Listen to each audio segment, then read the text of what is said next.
Bismillahirrahmanirrahim. Assalamualaikum warahmatullahi wabarakatuh. Selamat datang kembali di Fakta Sejarah. Sebelum kita masuk ke bagian berikutnya, mari kita berdoa dulu. A'udzu bikalimatillahi tammati min syarri ma khalaq. Bismillahirrahmanirrahim. Wa huwas samiul alim. Allahumma shalli ala sayyidina Muhammad sallallahu alaihi wasallam. Ini dia bagian berikutnya. Selamat dari Tunggal, karya dari Bang Ramdanadi. Teman-teman juga bisa lihat kisah yang lainnya di KBM aplikasi. Untuk linknya ada di deskripsi ya teman-teman ya. Dan ini dia bagian berikutnya.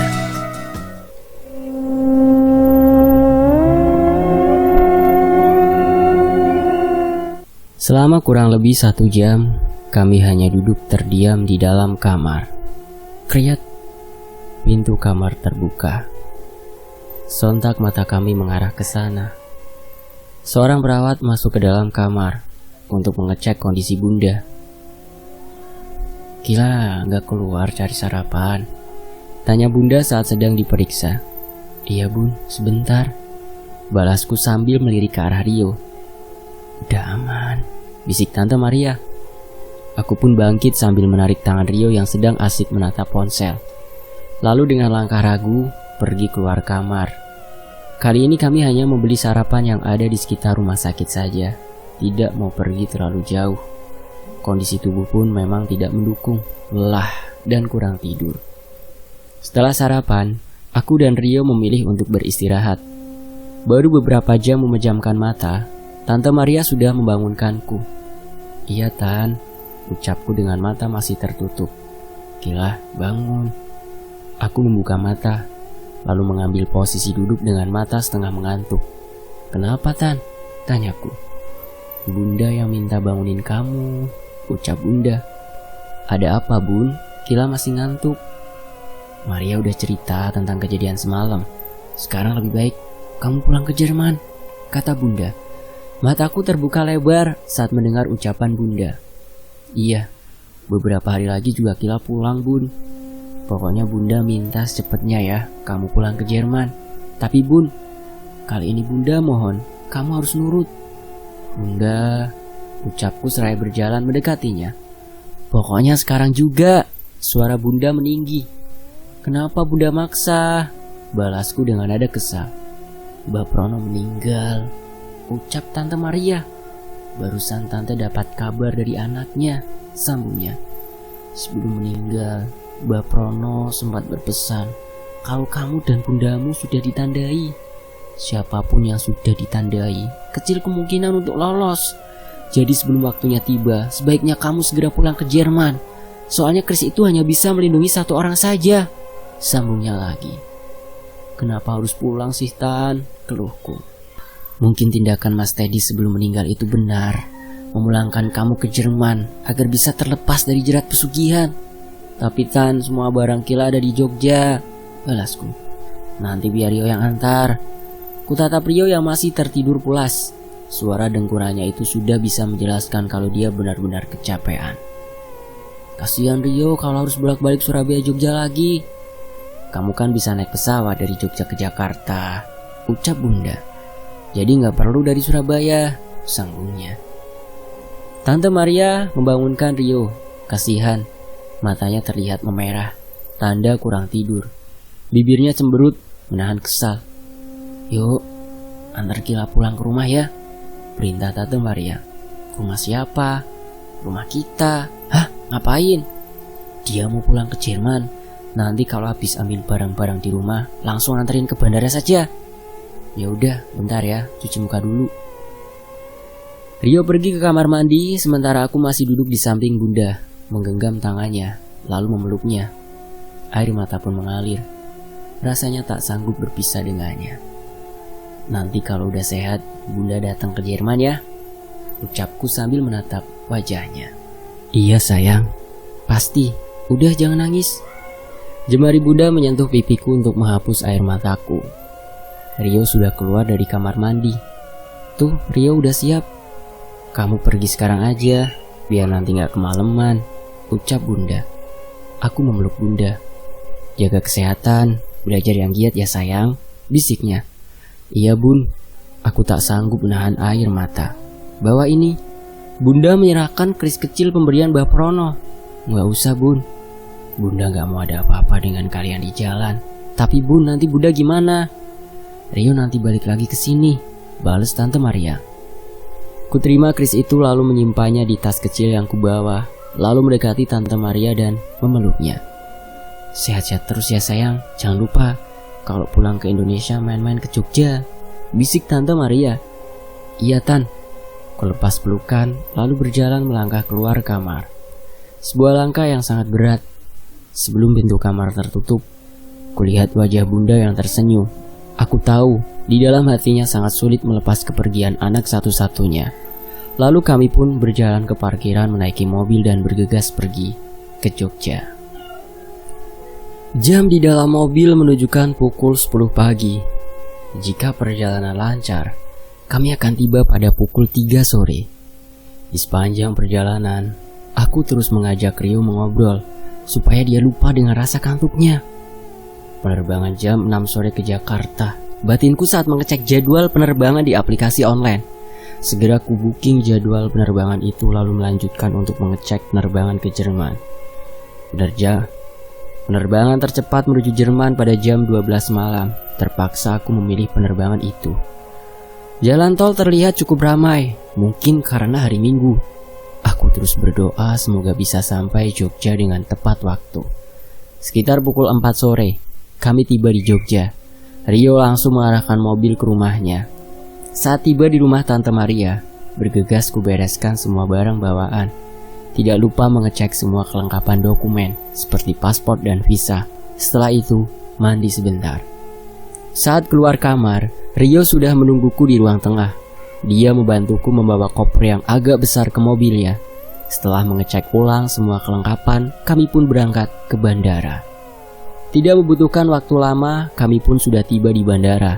Rio memarkirkan mobil di terminal keberangkatan, lalu membantu menurunkan barang bawaanku.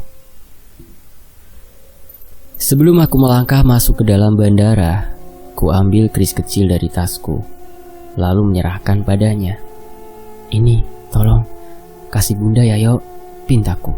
Oke, maaf ya udah ngerepotin, ucapku. Santai aja. Kapan-kapan kalau gue balik ke Indo lagi, gue traktir lu makan. Kabarin aja ya. Ya, hati-hati di jalan Yo. Sip, dah sana masuk ntar telat. Kami pun bersalaman, lalu aku berjalan masuk ke dalam bandara. Kurang dari 30 menit kemudian, pesawat dengan tujuan Jakarta sudah tiba. Sampai di Jakarta aku masih perlu menunggu sekitar 4 jam untuk penerbangan selanjutnya ke Jerman. Sambil menunggu aku berkali-kali menelpon Tante Maria untuk berbicara dengan Bunda. Aku juga sudah bilang kalau kris itu sudah dititipkan pada Rio. Menjelang keberangkatan, kondisi bandara sudah agak sepi. Hanya ada beberapa gerai makanan atau minuman yang masih buka. Aku berjalan ke salah satu gerai makanan untuk membeli cemilan. Selanjutnya, langsung masuk ke boarding area. Aku duduk di salah satu bangku kosong di pojok boarding area. Tiba-tiba, kepala ini terasa berat, pusing sekali. Badan pun mulai terasa panas. Mau kemana kamu? Bisik suara yang sangat mirip dengan siluman ular itu. Spontan, aku mengedarkan pandangan, berharap dia tidak benar-benar ada di sini. Samar-samar kulihat siluman ular itu sedang berdiri di pojok ruangan yang agak gelap. Aku bangkit, lalu mencari tempat duduk yang lebih ramai orang. Kepalaku semakin terasa berat. Hawa dingin merambat di punggungku, seperti ada yang menepuk pundak dari belakang. Sampai kapanpun kamu tidak akan bisa lolos, gila, bisiknya. Aku mensugestikan diri untuk tetap kuat, berusaha tidak terpengaruh dengan semua ucapan siluman ular itu. Panggilan penumpang untuk penerbangan menuju Jerman menggema di ruangan. Walaupun tubuh ini terasa berat, aku memaksa bangkit dan berjalan menuju antrian masuk ke dalam pesawat. Are you okay? Tanya salah seorang penumpang yang berdiri di depanku. I'm okay, balasku sambil menahan rasa sakit yang kian memburu. Saat pengecekan terakhir sebelum masuk ke pesawat, sang pramugari menatapku penuh curiga. Namun aku berusaha tetap kuat dan tersenyum. Beruntung akhirnya bisa lolos dan masuk ke dalam. Di dalam pesawat, aku terus berdoa agar gangguan ini segera pergi. Untuk mengalihkan perhatian, ku nyalakan monitor kecil di depan kursiku, menonton film yang tersedia. Tidak lupa mengirimkan kabar pada Tante Maria kalau aku sudah akan berangkat ke Jerman. Pesawat mulai lepas landas, meninggalkan bandara. Seketika itu, semua rasa sakit hilang begitu saja. Berharap ini menjadi kabar baik kalau siluman ular itu tidak mengikutiku. Dalam 8 jam ke depan, pesawat akan tiba di Dubai untuk transit beberapa jam. Sepanjang perjalanan, aku memilih untuk menonton film dan tidur. Sekitar pukul 5 pagi waktu Dubai, pesawat mendarat. Aku pun keluar pesawat, bergegas menuju area transfer, sebuah tempat yang untuk menunggu waktu transit. Tersedia banyak makanan gratis, ada juga alternatif gerai makanan lain. Aku duduk di salah satu kursi yang kosong, lalu mulai mengambil makanan. Ku ambil ponsel di tas kecil yang kubawa, lalu mengaktifkannya. Sebuah notifikasi pesan muncul di layar dari Tante Maria. Ku buka pesan itu. Gila, kalau kamu sudah sampai Jerman, tolong telepon Tante. Bergegas ku telepon Tante Maria. Lama sekali baru diangkatnya. Halo Gila, sapa Tante Maria. Suaranya agak berbeda seperti sengau. Iya Tante, ada apa? Tante Maria mulai menangis. Firasatku sudah tidak enak, pasti terjadi sesuatu dengan Bundamu udah ndak ada, ucapnya diiringi tangis. Apa? Aku terkejut dengan ucapannya itu. Bundamu sudah meninggal sayang. Seketika itu badanku lemas. Ponsel yang ada di genggamanku pun terlepas. Aku pun menangis jadi-jadinya, tak peduli orang lain memperhatikanku. Seorang petugas bandara datang menghampiriku, menanyakan, apa aku baik-baik saja? Lama sekali baru ku jawab kalau pada saat perjalanan menuju Dubai, orang tuaku meninggal dunia. Salah satu penumpang menyarankanku untuk terbang kembali ke Indonesia. Dalam kondisi kalut, aku pun sepakat dengannya. Gila mau pulang sekarang? Pesanku pada Tante Maria. Jangan sayang. Kenapa Tante? Gila mau lihat wajah Bunda untuk terakhir kalinya. Tante mengirimkan sebuah video. Terlihat Bunda yang sedang terbaring lemah di tempat tidur. Wajahnya terlihat memerah dengan nafas tak beraturan. Gila, kamu harapan Bunda satu-satunya. Apapun yang terjadi, jangan pulang ke sini. Ucap Bunda dengan nafas tersengal dan menahan sakit. Itu pesan terakhir Bundamu sebelum dia menghembuskan nafas terakhir. Tangisku pun kembali pecah. Bahkan di momen terakhir dalam hidupnya pun dia masih mengingatku. Pemberitahuan untuk penerbangan selanjutnya mulai terdengar. Ini keputusan terakhirku. Berjalan maju dengan langkah yang berat atau mundur dengan menanggung semua resikonya. Aku pun melangkah maju, tak mau mengecewakan harapan terakhir Bunda. Benar, kini tinggal aku satu-satunya anggota keluarga yang tersisa. Kuseka air mata, berusaha tetap terlihat tegar. Lalu masuk ke dalam pesawat menuju Jerman. Sebuah perjalanan yang sangat berat sekaligus menyakitkan.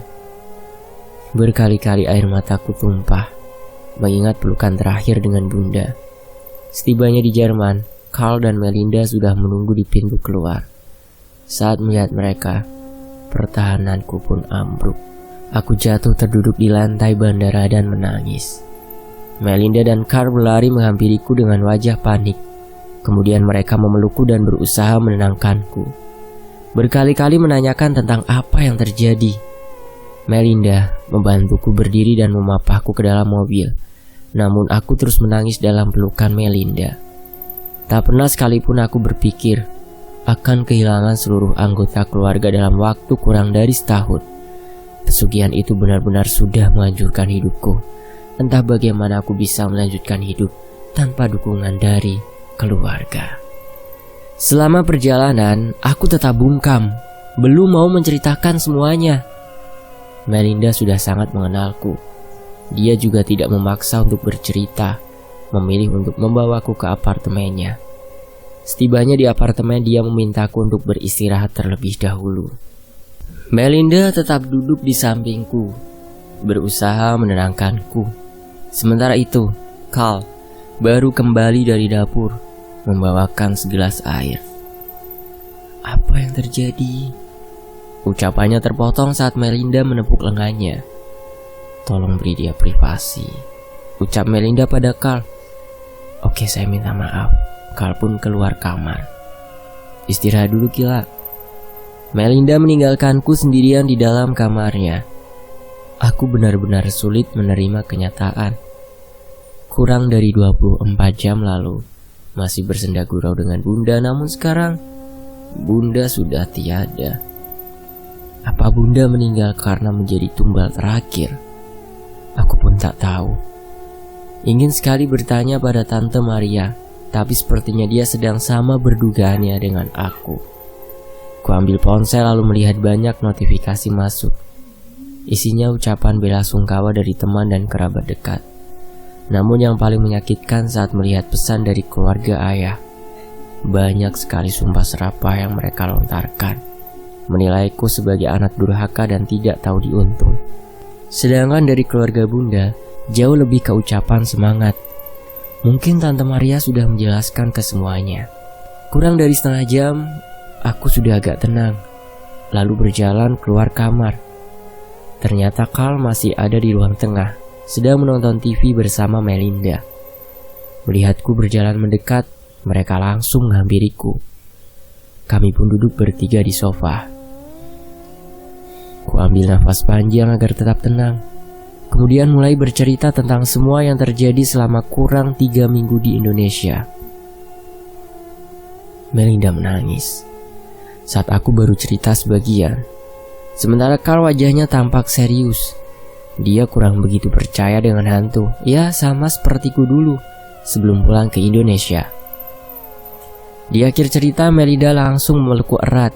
Kami pun menangis bersama. Dia tak menyangka, selama ini aku yang terlihat baik-baik saja selama di Indonesia, malah menyimpan banyak rahasia yang mengerikan.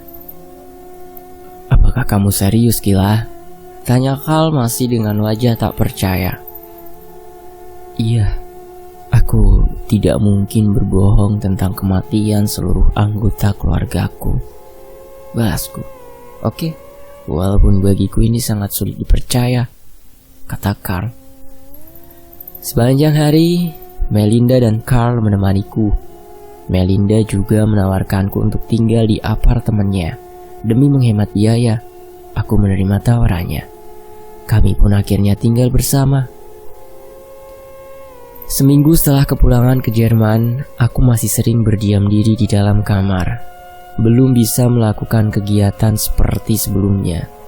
Butuh waktu sebulan bagiku untuk kembali ke kampus, bertemu teman-teman. Namun ada perasaan yang beda. Aku menjadi lebih pendiam dan tidak percaya pada orang lain, kecuali Melinda dan Carl. Di kampus, tidak ada yang tahu tentang cerita yang sebenarnya. Mereka hanya tahu kalau seluruh anggota keluargaku meninggal dunia karena kecelakaan. Selama masa kuliah, aku lebih banyak menghabiskan waktu di perpustakaan. Selain memang tempatnya sangat tenang dan cocok untuk menyendiri, aku pun bisa lebih fokus belajar agar mendapatkan beasiswa. Beruntung semua usahaku tak sia-sia. Beasiswa itu dapat kurai hingga tak terasa sudah 2 tahun. Kini aku hanya tinggal menunggu wisuda. Sebuah hari yang seharusnya menjadi momen membahagiakan bagiku, namun sekarang terasa menyakitkan. Di saat teman-teman lain bisa melakukan perayaan bersama dengan keluarganya, aku hanya duduk di atas tempat tidur, menatap layar ponsel. Hanya ada ucapan selamat dari Tante Maria dan Rio saja. Kiat, pintu terbuka. Melinda masuk ke dalam kamar. Dia baru pulang dari pesta perpisahan dengan teman-teman kampus. Carl datang, membawa sebuah kue tart. Tidak hanya sendiri, dia membawa teman-teman kampus lainnya. sebuah kejutan kecil yang membuat mataku berkaca-kaca. "Kila, setelah lulus kamu akan kemana?" tanya Carl sambil memberikanku sepotong kue. "Belum tahu," balasku. "Jujur, aku belum punya rencana setelah wisuda. Yang pasti tidak mungkin kembali ke Indonesia. Sementara itu, hari ini menjadi hari yang berat bagiku. Satu-satunya sahabatku, Melinda harus pulang ke Indonesia." "Gila, beneran gak mau pulang ke Indonesia?" tanyanya. "Iya Mel, percuma. Di sana juga udah gak ada siapa-siapa," balasku. "Bukannya masih ada Tante Maria? Sama siapa tuh anaknya yang ganteng?" "Rio." "Ih, ganteng dari mana?" balasku. "Intinya sih Mel, gue kagak bisa balik ke sana. Soalnya Tante Maria bilang kalau gue balik ke sana, si siluman ular bakal ngejar gue lagi," jelasku. "Terus Chris yang awalnya gue kira bisa nangkal tuh setan aja, ternyata malah gagal nyelamatin Bunda," lanjutku. "Iya sih Kil, gue cuman khawatir aja lu nanti di sini sendirian. Pokoknya walaupun kita udah beda negara, tetap kontekan ya, dan gak pakai rahasia-rahasiaan lagi. Oke, ya udah buruan. Itu si Carl udah nunggu." Kami sampai lupa dari tadi Carl sudah menunggu di dalam mobilnya untuk mengantar Melinda ke bandara. Iya, sampai lupa gue. Kami pun turun ke lobi apartemen, lalu berjalan keluar.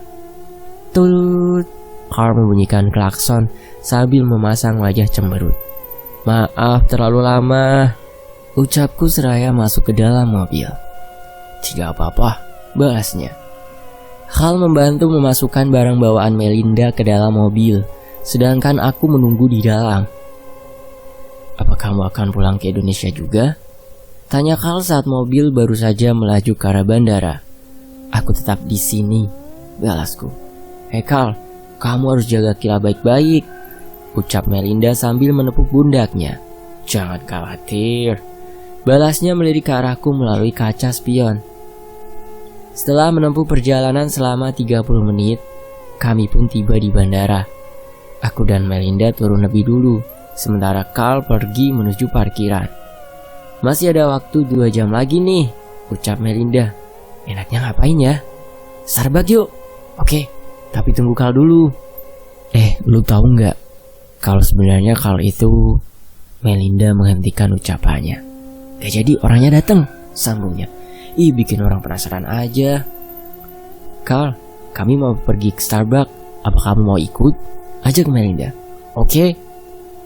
Kami pun berjalan menuju Starbucks. Selama 1 jam mengobrol di sana, menceritakan tentang awal kuliah hingga wisuda. Melinda sudah beranjak dari tempat duduknya, bersiap-siap untuk pergi ke boarding area. Aku dan Carl mengantarnya sampai di dekat pintu masuk boarding area. "Kabarin gue ya kalau udah sampai," bisikku sambil memeluknya. "Jaga diri ya Kila." "Siap." Carl pun ikut memberi salam perpisahan. Melinda mulai menarik kopernya, masuk ke dalam boarding area. Sementara itu aku masih berdiri di tempat yang sama sambil menangis. "Kenapa kamu menangis?" tanya Carl heran. "Tidak," balasku sambil menyeka air mata. "Oh oke, sudah bisa pulang sekarang?" "Bisa."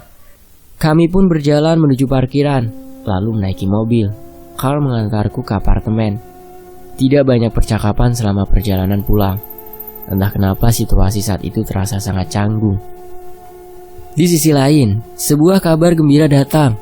Aku mendapatkan beasiswa untuk kuliah S2 di Jerman. Tidak sampai di sana saja, pengajuanku untuk menjadi research assistant disetujui. Sekarang tinggal mengatur jadwal kuliah dan kerja agar tidak bentrok. 2 tahun, aku sudah mendapatkan gelar master. Selama itu pula, aku menjadi jarang mengobrol dengan Melinda dan Carl. Karena terlalu sibuk dengan jadwal kuliah dan kerja yang padat. Carl pun sudah pindah ke Inggris, meneruskan kuliah di sana. Keberuntungan terus berlanjut. Aku mendapatkan sebuah pekerjaan tetap dengan gaji yang lumayan besar. Kini, giliranku yang membantu keluarga besar Bunda di Indonesia. Soalnya, merekalah yang selama ini terus memberi dukungan, baik material maupun imaterial. Aku selalu ingat dengan uang yang Tante Maria kirimkan tiap bulan, hasil dari patungan keluarga besar Bunda. Padahal aku bukan anak kandung bunda, tapi entah kenapa mereka lebih sayang padaku. Sedangkan keluarga besar ayah sampai detik ini, tidak ada satupun dari mereka yang peduli padaku. Sempat beberapa kali Om Pras mencoba menghubungiku, tapi langsung kutolak. Jujur aku masih sakit hati mendengar sumpah serapahnya saat dia tahu aku sudah kembali ke Jerman. Waktu terus berlalu, tak terasa, kini aku sudah tinggal di Jerman selama 5 tahun. Selama 1 tahun bekerja, aku banyak mendapatkan teman-teman baru, walaupun rasa tidak percaya itu masih tetap ada. Namun sedikit demi sedikit, sudah berkurang. Waktu terus berjalan, saat sedang bekerja kulihat ada sebuah email masuk. Isinya adalah surat undangan untuk acara perayaan ulang tahun ke-200 University of Bonn. Ternyata sudah 3 tahun aku tidak pernah datang ke kampusku itu, kampus yang penuh kenangan. Awalnya ragu, tapi akhirnya memutuskan untuk hadir ke acara itu. Siapa tahu bisa bertemu teman-teman lama di sana. Di hari perayaan, aku datang menggunakan taksi. Jalan di dekat kampus sudah sangat ramai. Aku berjalan masuk ke dalam kampus. Banyak orang sedang duduk-duduk santai sambil mengobrol di halaman belakang kampus. Suatu kegiatan yang sering kulakukan saat musim panas. Lalu lanjut berjalan menyusuri tenda-tenda makanan yang berjejer rapi. Gila, samar-samar ku dengar seseorang memanggilku. Namun tak tahu arahnya dari mana. Gila, suaranya semakin dekat. Kuedarkan pandangan, tapi pandanganku terhalang oleh banyaknya orang. Hei Gila, seorang pria tinggi besar dan bermata biru sudah berdiri di hadapanku. Senyumnya mengembang. Carl? Tanyaku. Ya, ini aku Carl. Dan di bagian berikutnya Gila akan pulang dan akan melakukan sebuah pengusiran di rumahnya. Ya, yang sekarang mungkin bisa disebut jadi rumah bekas pesugihan ayahnya. Gitu kan? Nah, jangan kemana-mana, tetap di Fakta Sejarah. Dan jangan lupa juga dong mampir di channel Cadangan Mimin ya. Ada tuh di layar akhir, tinggal disentuh saja. Dan juga nanti ada di deskripsi. Saya pamit, wassalamualaikum warahmatullahi wabarakatuh.